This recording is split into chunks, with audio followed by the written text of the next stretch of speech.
It's quite interesting that many things that don't have as much significance one way or another remain in our minds for quite some time. And I'm thinking about an encounter that I had more than 20 years ago when I was a resident of California. At that time, I was part of the pastoral staff of a very large congregation, but because of the nature of my own ministry, I came to know a large amount of the population of that particular congregation. One day I was coming back from a department store. My car was parked close to the edge, and before entering, after having turned on the key, I noticed just a little distance to my right, a lady that I knew was coming. Rather than leaving too quickly, I decided to wait but a moment until she came by so I could greet her as well. And that happened. We had a cordial exchange at that moment, but quickly I noticed something that for me at least was a little strange. She was wearing a beautiful golden necklace, but at the center of that necklace were the words 100% me. I immediately thought, will that leave any space or any place for anybody else? Or is she just thinking of herself and nobody else? Obviously, the connotation might have been quite different than the way that I interpreted.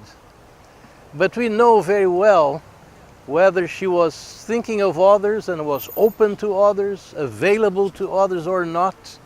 There are many people who only live unto themselves, which is pretty much contrary to the purposes that the Creator has for every human being.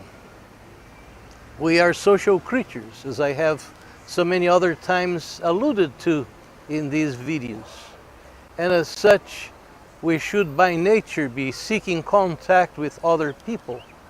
To some of them, we are going to be permanent friends, maybe for a long time. Others, it may be a friendship that will last as long as it needs to last, but not beyond a certain amount of time.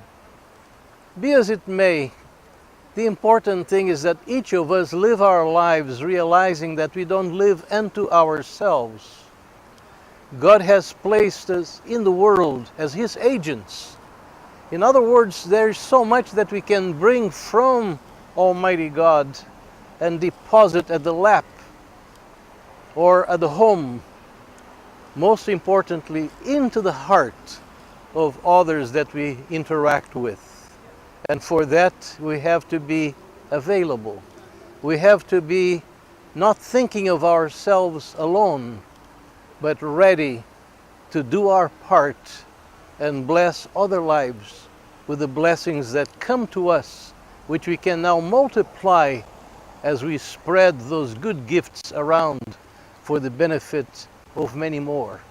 So think about that, dear friend, and maybe you can even make a schedule for your own self and start thinking of the possibilities of sharing good news, good gifts, and anything else that is truly good, that will make a positive difference, an indelible, permanent difference in the lives of other people.